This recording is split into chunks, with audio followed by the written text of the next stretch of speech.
opening a business in Roatan, Honduras. This comes up on all of the Facebook groups all the time.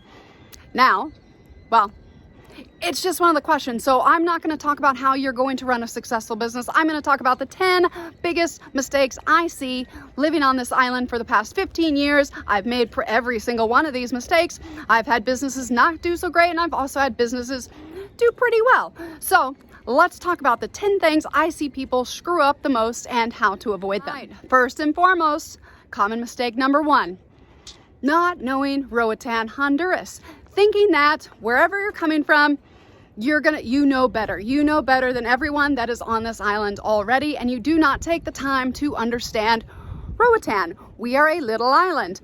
We are part of the Bay Islands. That's also part of Honduras. I just said a lot there. Do you know what I mean? You need to know Roatan for what it is, the business culture, the business, well, it is different. It is the way that it is for a reason, and you need to understand those nuances to have a successful business on this beautiful island. And it is great having business experience. I have several companies in the United States, but let me tell you, and I knew Roatan, but I tried to think that it can convert. It absolutely does not convert. So make sure that you know this beautiful island first. Number 2, a very close follow-up to not knowing Roatan. It's also Roatan is Roatan for a reason, and you need to understand why it is the way that it is. It might seem simple. It might be like, man, this island, you know, they don't know what they're doing. I can come in, make it so much better. And you know what?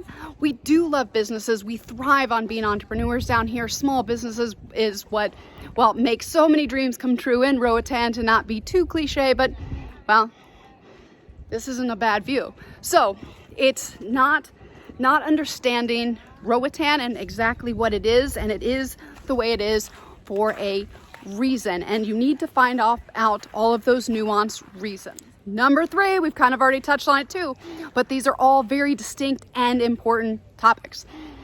Being an investor, investing in something as a foreigner, so you are not born and raised in Roatan, Honduras, and you think that wherever you're coming from, Roatan is going to be like, well, super simple and easy, and you're going to treat it like you would, well, in the country that you're coming from.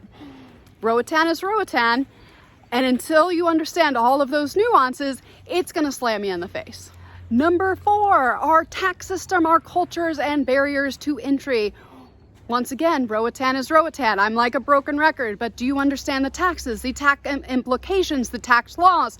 What is currently being followed and what is not being followed, what's being changed, what's being monitored? Do you know all the ins and outs of the tax system, especially the corporate tax system, because it does change? And now I came from the United States. We've got a really very difficult tax system, but it is very business friendly. Roatan, Honduras scores very, very low on the business friendly scale. We do not get the loopholes. We do not get all of the business incentives that, well, other countries do provide. So it is not a very, from a tax standpoint, not a friendly country. So which is going to create a lot of barriers to entry. You're going to need a lot more cash than you think, because you're not going to get those incentives like you get from other places. Number 5, common mistakes. We have very strong employment laws here. Do you know them? Are you following them? Is everything written in Spanish? Have you gone to the employment office and making sure you are following the rules? Because this can really bite you, well, where it hurts, and it can destroy a business. And I'm a big proponent of paying people well. I've never paid anyone a Honduran minimum wage. I just don't think it's a, well, livable wage. I've never paid anyone minimum wage in the United States. Never paid anyone that in Honduras. That's all I'm going to say. But make sure you are following the rules. Go to the employment office. Make sure you are following the rules. You have the proper contracts, because otherwise you can be out thousands and thousands and thousands of dollars. And make sure you understand those, because there are significant ramifications. Number 6, common mistake. Roatan, Honduras. We have a last census. We have 110,000 people on this island. Around 15,000 are foreigners or immigrants, expats, whatever name you want to call us. We are a micro environment. We are not we do not have economies of scale here. How does that fit with your business? And I keep using the United States because it's what I know. It's businesses that I've run. We have economies of scale in the United States. There's millions and millions of people there. There's 110,000 here. So is it scalable? But we also have an influx of thousands of tourists here every single week. So how does that work with your business? And we also have a lot of seasonality. We get a lot of rain. We have really hot months. How will your business be impacted based on the local economy, but then also the tourism industry, including cruise ships, which, wrong, right, or otherwise, it's a big part of our economy. Number 7, not fully understanding what island time means and mañana. What does it mean? Nobody knows. That's the thing. It means nothing. And you have to have a business that can survive on island time. So things happen when they happen. Time is not of the essence. Time moves differently here. How is that going to impact your business? Do you have a business model that is not time sensitive? I mean, I'm a realtor. Time is of the essence.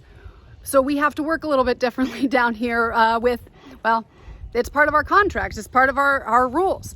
Time is of the essence, but it doesn't really work. It doesn't translate the same. And island time, island time's different. Mañana, that can mean anything. Mistake number 8 is not understanding the dynamics of a small island. We are a little town. I grew up in a little town called Richmond, Indiana. My grandparents were from Liberty, Indiana, even smaller.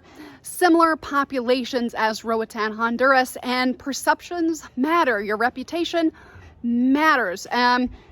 Rumors are rampant, some of which are true, some are just myths, legends. They tend to not be super good on the legend side, but reputations matter and how you are perceived on this island. Are you respectful of the island? Do you think you're better than everybody else? You're smarter than everybody else? We get that a lot. And so reputations do very much matter. No one's perfect on this island, but everybody's going to know your story. Well, they're going to know about 10% of it, but think they know about 100%. It's just how little towns work, and perceptions definitely matter here, and they are important. And if you start burning bridges, there's not that many bridges to burn here. So my biggest advice is, learn to forgive, learn to move on. Just be careful with the kerosene if you're going to burn a bridge, because there's a lot of collateral damage and you never know. It's just better to get along and not burn those bridges, because we are a little community. And at the end of the day, the people that stay here, we have to learn how to get along. Doesn't mean you have to like each other. We just have to be able to coexist. Number 9, most common mistake, getting mad and quitting. I've done this more than once. Now, the difference between getting mad, getting upset, needing to take a vacation, we all do. It's a little island. But getting mad and quitting before it's given the business the chance to survive, which kind of goes back to island time. Things don't happen on a strict schedule.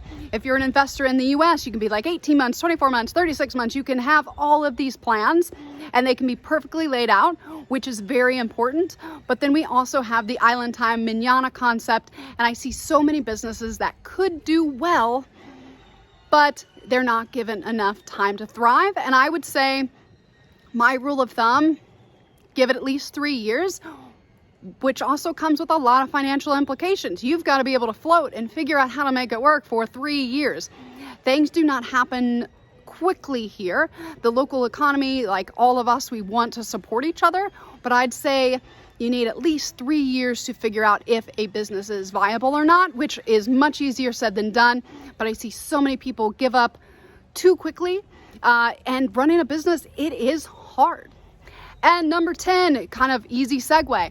It is hard to run a business. We do not have economies of scale here.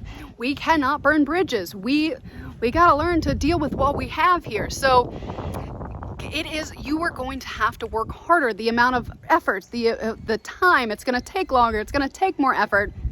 People usually work 6 to 7 days a week here, 12 hours a day, getting their businesses off the ground. It's just, we have to do that in other places, but it's a lot easier in other places, just from a tax standpoint, from a population standpoint, from an availability standpoint. Everything just takes a lot more hard work. And for a bonus, since we talked about all the things I see people screw up, myself included, is, well, the bonus is learn to check your ego. We don't know everything.